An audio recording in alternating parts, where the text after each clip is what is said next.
হরে কৃষ্ণ। আমার বন্ধুরা কেমন আছেন? আশা করি ভালো আছেন। তো দেখুন, হাঁটতে হাঁটতে মন্দিরে যাচ্ছিলাম, আর যেতে যেতে দেখি অনেকগুলো গাভী মাতা দাঁড়িয়ে আছে। আর আমার তো গাভী অনেক প্রিয়, শুধু আমার নয়, সবারই হয়তো প্রিয়। তো এখন কিছুক্ষণ পরেই সন্ধ্যা আরতি শুরু হবে, তাই মন্দিরের দিকে যাচ্ছিলাম হাঁটতে হাঁটতে। আমি বেশিরভাগই এদিক দিয়ে যাই, যার কারণে সবসময় আপনাদেরকে এই রাস্তাটাই বেশিরভাগ ভিডিওতে দেখিয়ে থাকি। আর দেখুন, গেস্ট হাউসের দিকে তাকাচ্ছিলাম, কেননা আর কিছুদিন পরে আমার দাদা এবং দিদিরা আসবেন। আর আমার দাদা দিদি আমার অত্যন্ত প্রিয় মানুষ, আর দিন গুনছিলাম কখন আসবে। আর যেতে যেতে দেখুন, আপনাদেরকে রেস্টুরেন্টটি দেখিয়ে দিলাম। আজ 4-5 মাস আগে থেকে এই রেস্টুরেন্টটি হয়েছে নতুন। আপনারা যখন আসবেন অবশ্যই প্রসাদ পাবেন। তো আমার বরাবরের মতো এদিক দিয়ে হেঁটে হেঁটে যেতে অনেক ভালো লাগে। এদিক দিয়ে পরিবেশটি অনেক সুন্দর। মায়াপুরটি আসলে অপূর্বই সুন্দর, যারা আসবে তারই মন জড়িয়ে যাবে। তো এই যে দেখতে পাচ্ছেন মন্দিরের চূড়োটি, আমি যখনই যাই ওই চূড়োটির দিকে আমার সব সময় চোখ যায়। মানে যে রাস্তা দিয়ে যাই, মন্দিরের চূড়োটি সব জায়গা থেকে দেখা যায়, যেহেতু অনেক দূর থেকেও দেখা যায় মন্দিরের চূড়োটি। তো যেদিকে যাই আগে আমার ওই চূড়োর দিকে চোখ পড়ে।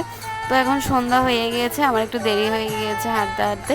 তো তাড়াতাড়ি করছিলাম, যেহেতু সন্ধ্যা আরতি শুরু হয়ে গেছে। তো চলুন আপনাদেরকে দর্শন করাই।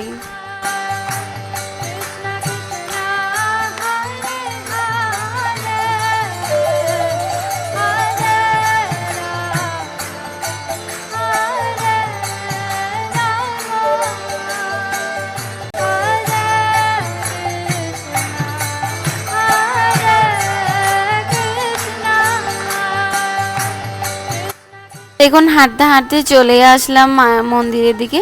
আর র্যাকের মধ্যে জুতোগুলো রাখছিলাম, এখান থেকে শুনতে পাচ্ছিলাম যে সন্ধ্যা আরতি শুরু হয়ে গিয়েছে, কীর্তন চলছিল। আর মন্দিরের দিকে চলে এখন মন্দিরে ঢুকে গেলাম।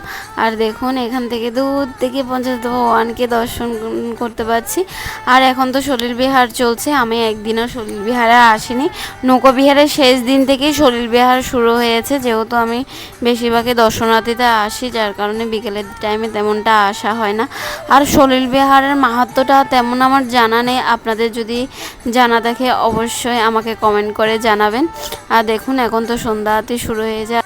আর দেখুন, নৃসিংহ ভগবানকে কত সুন্দর দেখাচ্ছে। নৃসিংহ ভগবানকে আজকে একটি কালো ড্রেস পরিয়েছে, অনেক সুন্দর লাগছে। এরপর তো ওখানে সামনে অনেকটা ভিড়, যার কারণে দূর থেকে রাধা মাধবকে দর্শন করছিলাম।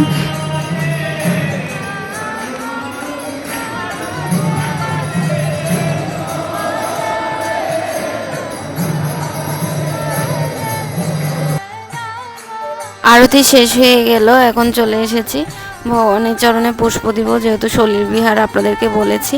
আর ওই যে দেখতে পাচ্ছেন, এখানে প্রৌঢ়া লাইনে দাঁড়িয়ে আছে। সবাই এই পাশে প্রৌঢ়া ছিল, আর আমরা ছিলাম মাতাজিরা অন্য পাশে। আর এই যে কাছাকাছি প্রায় চলে এসেছে, আপনাদেরকে দর্শন করাবো সলিল বিহার কিভাবে সবাই ভগবানের চরণে পুষ্প দিচ্ছে।